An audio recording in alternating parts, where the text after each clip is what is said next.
Think of the 3D Experience platform as a book. Your content fills its pages, but how do you quickly return to pages of interest?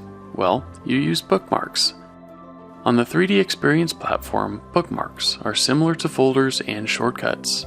They organize critical pieces of information so you can quickly access them again in the future. Creating a bookmark is simple. In the Bookmark Editor app, click New Bookmark and give it a name.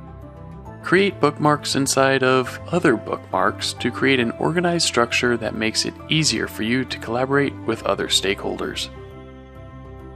Repeat this process to build your desired framework.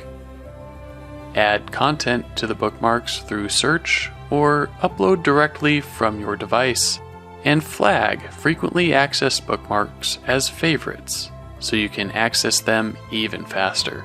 Bookmarks also provide access to additional tools, lifecycle actions, and collaboration features to make it easy to perform common tasks.